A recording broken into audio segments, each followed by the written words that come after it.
Thanks, Josh. I think you just gave my entire speech. But no, I want to thank everyone for being here today. This is an amazing crowd. You know, I traveled down here with one of my colleagues from Ben Franklin as well as my wife, and really unsure, you know, about what this was going to be like. And to look around this room and see the people that are here and the support that's being provided to Somerset County really is amazing to me. I can't not thank the fellow to my right at the end here, Dan Parisi, enough for joining as a coach in Somerset County. I'm guessing that a few of you know him, but it's been a delight to work with him. We have established a strong working relationship, I believe, and I think terrific things are going to happen in Somerset County to a great degree because of his energy and youth and drive and desire to see the community succeed. I'm getting old enough that I have to wear reading glasses now. But I'm also going to ask Dan to come up here and yank me off the stage if I take more than about 5 minutes. I didn't realize I would be the only person on the stage that isn't from Somerset County, but I will offer a few comments because I've lived in Johnstown nearly all my life, and as you probably heard, I attended WVU and would travel through Somerset County nearly every weekend when I travel back and forth to Morgantown. I have a huge affinity for this location here where I grew up skiing at Seven Springs, and in fact, even this past weekend, my wife and I had the opportunity with about 300 of our biker friends to travel from Johnstown to the Flight 93 Memorial, which is an amazing and moving place. So Somerset has a lot of variety of attributes. I believe that the private sector is a powerful tool to create prosperity, and that's really at the heart of entrepreneurship and this program. It's a private sector focused activity. Just a short bit on some statistics. The Small Business Administration states that 98% of all businesses in the U.S. are classified as small business. 64% of the jobs in the U.S. are out of small businesses, and they estimate between 60 and 80% of new jobs will be generated by small business. There are two key things that I think Startup Alleghenies will bring to the table.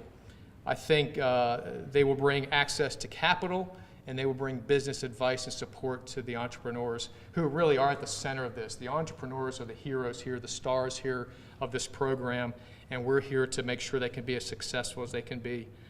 You may have seen some recent press about Steve Case's Rise of the Rest.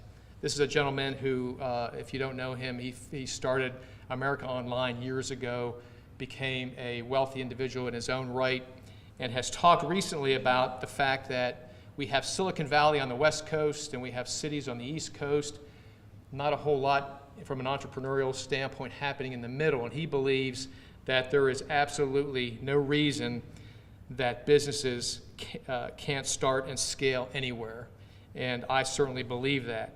When I spoke to Dan about my comments today, he wanted me to share with you some of my experiences in Africa, because if you can do it in some of the conditions I saw in Africa, certainly you can do it anywhere.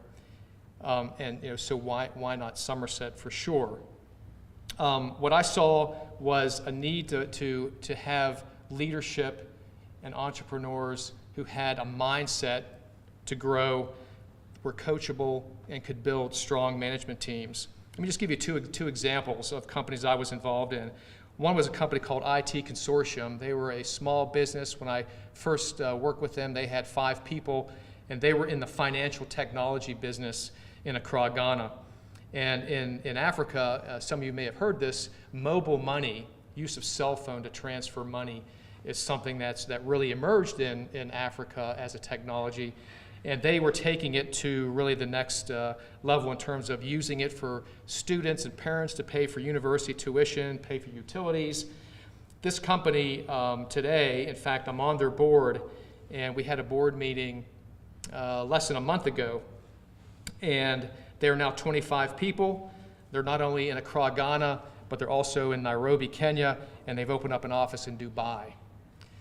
So there's one example. A second example is a company called SME Clean Cook Stoves. In Africa, many women who do the vast majority of the cooking cook with fire or other somewhat dangerous fuels that create smoke, and they have short lives because of it.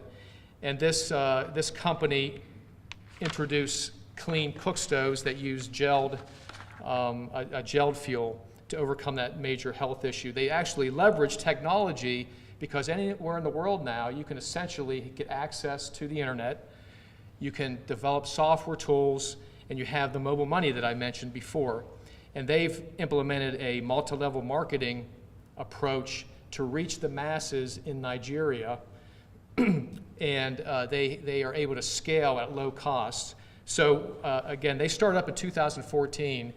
When I began working with them, they again had less than 10 people.